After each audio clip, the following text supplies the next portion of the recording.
Dostlar, bildiğiniz kimi bu günləri oyun günüdür. Barcelona Celta səfərinə yollanır.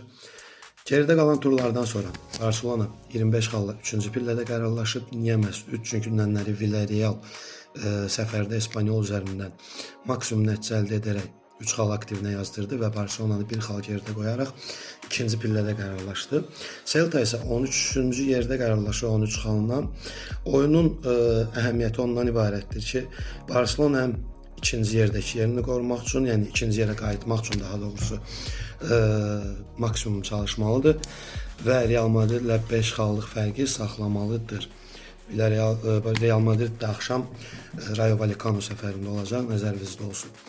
Bu oyun haqqında əsas onu deyə bilərik ki, rəqibin təhlükəli hücumçusu Yago Aspas bu gün yenə də meydanda olacaq. Hansı ki, Barcelona ilə qarşılaşdığı 23 maçda 11 dəfə Barcelona qapısına yol tapıb. Bu qollardan da 10'unu Ter Stegen'in qoruduğu qapıdan keçirib. Son 7 Balaidos səfərimiz, yəni Balaidos'da oynadığımız son 7 maçdan yalnız 4'ündə, daha doğrusu yalnız ikisində qələbə qazanmışıq. 4 maç məğlubiyyətlə başa çatıb, bir dəfə isə heç etmişik. Ümumiyyətlə itkilərə gəlincə isə Barcelona itkilərini bilirsiniz. Zaten bu barədə danışmağa ehtiyac yoxdur. Celta'nın önemli itkisi Javier Rueda'dır, müdafiəçi. Hansı ki həm gol həm də asist katkısı olub çoxlu müdafiəçi olmasına rəğmən. Gözləntilərim 3-1, 3-2 hesabı Barcelona'nın qələbəsidir.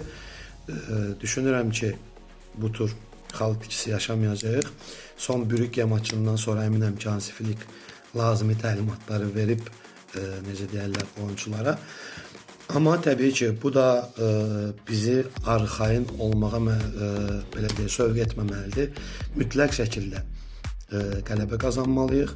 La Ligada mübarizəni davam etdirmək istəyiriksə çempionluq yolunda. Buna görə maksimum nəticə göstərməliyik. Ümid edirəm ki 3 xalı qazanan tərəf biz olacağıq. Amma hər ehtimalda nəzərinizə çatdırım ki qarşıda milli fasilə gəlir. Milli fasilələr öncəsi də, son 2 milli fasilələrin öncəsində Barcelona xalq itkisi yaşayıb. Yəni milli fasiləsindən öncə son keçirdiyi 2 oyunda. Ümid edirik ki bu dəfə bu seriya qırılacaq. Tam əminliklə deyə bilərəm ki bu gün komandama arxayınam. Brügge ilə maçda yaşananlar nə qədər gözlənilməz olsa da düşünürəm ki təcrübəli Barça azarkeşləri xal itkisini hiss edirdi. Çünki komandada ruh düşkünlüyü də var, zədəlilərin də olmaması məsələsi var. Həm də Barcelona'nın belə deyə rəqiblərə yuxarıdan aşağı baxmaq kimi xəstəliyi neçə ildir ki davam edir. Güclü rəqiblə oyuna çıxanda bilirik ki gol buraxmama ehtimalımız var, amma zəif rəqiblə oyunda gol buraxmaq Barcelona üçün sadə bir hala çevrilib. Özdə çox zaman birinci golu buraxırıq.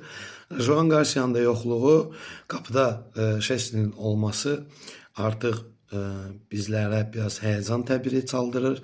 Ona görə də maksimum ehtiyatlı şəkildə oynayıb 3 xal əldə etməliyik.